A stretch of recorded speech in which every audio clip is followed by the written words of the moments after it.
Welcome, everyone, to The Explainer. I'm so thrilled to have you here today because we're looking at something that is absolutely going to fundamentally change how you view academic success. We're diving deep into the official data from Taiwan's 2026 General Scholastic Ability Test, or GSAT. We're going to use hard, undeniable scientific data that literally defies standard intuition to completely crack open a myth that's been stressing out students and parents for generations. Okay, let's dive into this. We all know the societal expectation, right? It's this widespread belief that a truly top student is someone who dominates in complex math, writes completely flawless essays in literature, and aces literally every single science experiment, all while maintaining perfect grades across the board. We just naturally expect them to be the ultimate generalist.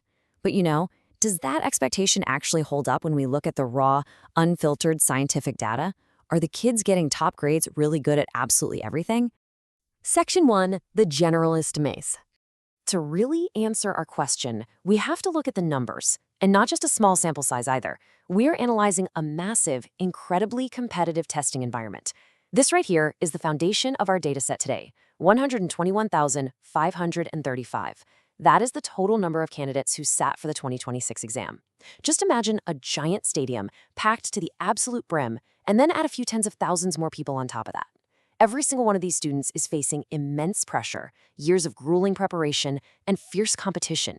It's just a massive pool of talent.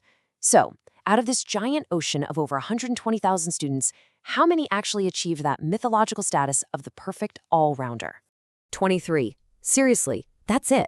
Out of 121,535 students, only 23 achieved a perfect 15-point score across all 6 subjects. That is a microscopic 0.019%. Just let that sink in for a second. The true all-rounder, the student who is flawlessly brilliant in every single subject, well, they're not the standard for a top student at all. They're a massive statistical anomaly. Expecting a student to be perfect in everything is kind of like expecting them to win the lottery without even buying a ticket. Section 2, the top scorer reality. So if the perfect all-rounder is basically a unicorn, what does a real top scorer actually look like? We need to completely shift our paradigm and look at the students who are actually pulling in those top-tier 15-point scores. And this brilliantly illustrates the point. When we look at the 8,457 students who managed to get at least one perfect 15-point score, the distribution is highly asymmetrical. Over 70% of them, specifically 5,953 students, got exactly one perfect score. They didn't get 2 or 3 or 6, they got 1. This means that within the group of highly capable top-tier students, the vast majority are actually specialists. They peak in a single specific subject rather than dominating across the whole board. Section 3, specialists versus generalists.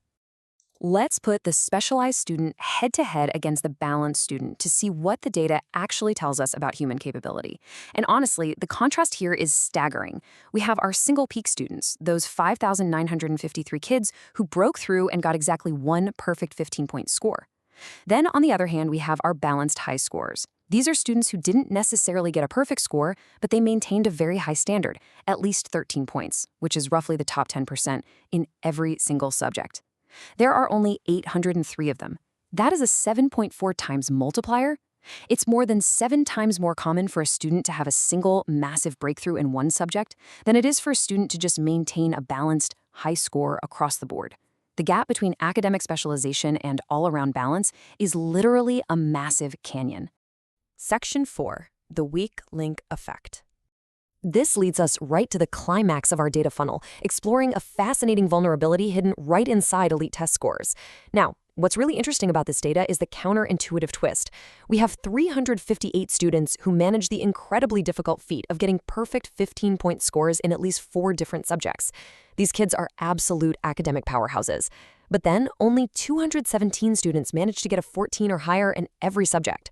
Do you see what that actually means? The number of kids with 4 perfect scores is actually higher than the number of kids who just managed a balanced 14 across the board. It tells us that even these elite students, who are absolute geniuses in 4 subjects, usually hit a wall. They end up bombing their remaining 1 or 2 subjects, dropping below a 14.